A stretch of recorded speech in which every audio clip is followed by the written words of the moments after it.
The goal of ear training is to make your instrument an extension of yourself and to be able to easily locate a note that you have either heard or that you're imagining. The easiest way to start that is by humming. Pick a note. It can be the start of a song or a solo, or you can just hum a random note.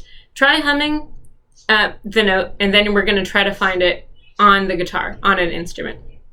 It might be a little uncomfortable at first if you're not used to singing, but your voice is built into you. We all know how to use our voice, and it's going to be a little more intuitive to find the note first with our voice and then second with our instrument. Eventually we want to cut out that middleman, but we're gonna have that middleman first to start us off. So pick a note, any random note, and let's go with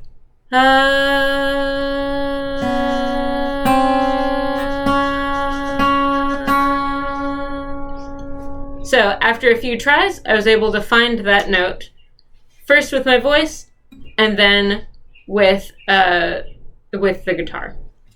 Let's try a different note.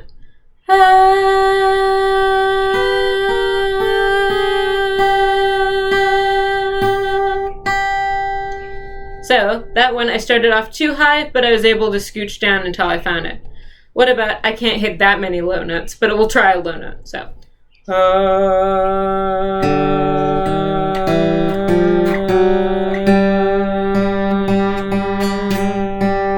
I found that in two places, both on the open 3rd string and on the 5th fret on the 4th string.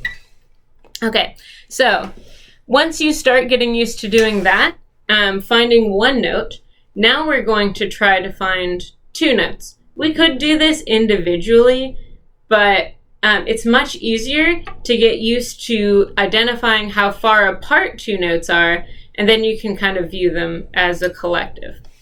So the way we do that is by learning to identify intervals.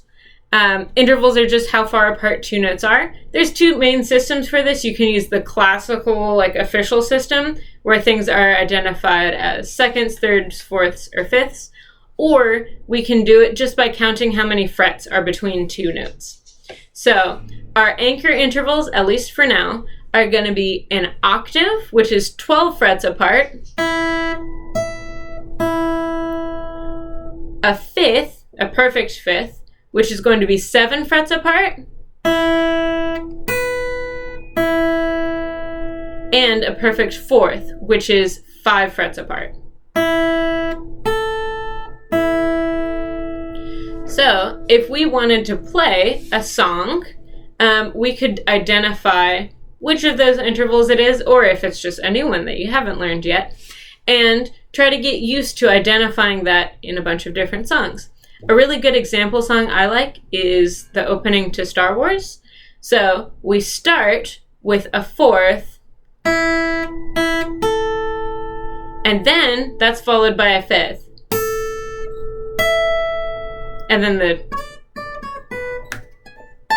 there's that. It's not important right now. So our first thing, 5 frets apart, 7 frets apart. But if we went from the first note to the last note of that little section, we would get an octave.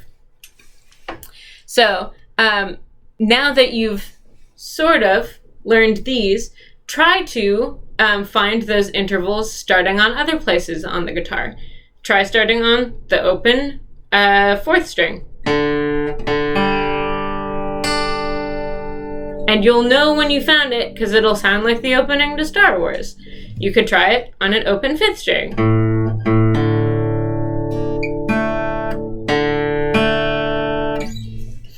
Or you can try it just on 1 string. Like that.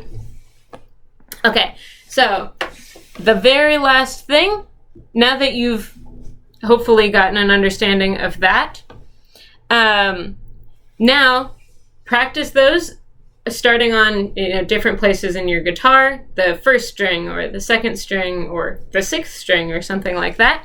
But also see if you can identify those intervals in other songs. How does Twinkle Twinkle Little Star start? Does it start with an octave, with a fourth, with a fifth? How about the song Somewhere Over the Rainbow? Is that an octave, a fourth, or a fifth? There's a website that's really helpful. It has example songs of all of those intervals.